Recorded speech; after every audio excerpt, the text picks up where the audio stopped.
हम जिस ज़माने से गुजर रहे हैं, दुनियादारी हमेशा से ही इंसान की तवज्जो का मरकज़ रही है। इस दुनिया के अंदर हमेशा ही इंसान ने ज़्यादा सोचा है, ज़्यादा फिक्र की है। लेकिन मैं और आप जानते हैं कि इस वक्त मादियत अपने उरूज पर पहुंच चुकी है। इस वक्त जितनी दुनिया की मोहब्बत और लालच और तमा और हिर्स हमें नज़र आती है, शायद पहले के लोगों ने इस कदर लालच और इस कदर हिर्स और एक दूसरे से आगे बढ़ने की रेस शायद नहीं देखी हो।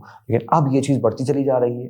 तो अब इसका मतलब ये है कि जब दुनिया में हम बहुत आगे बढ़ते चले जा रहे हैं तो यकीनी तौर पे आखिरत से दूर होते चले जा रहे हैं। तो इसमें और अहमियत बढ़ जाती है कि हमें आखिरत के बारे में याद दहानी कराई जाए, बताया जाए कि ये तो हकीकी दिन है जो आना है, और इसके आने का वक्त हर शख्स जानता है कि कुछ पता नहीं, कोई गारंटी दे सकता है कि मैं कल तक जिंदा रहूंगा या नहीं रह सकता। तो इसका मतलब ये चीज़ जो कि यकीनी चीज़ है, इसकी तैयारी ज़्यादा होनी चाहिए।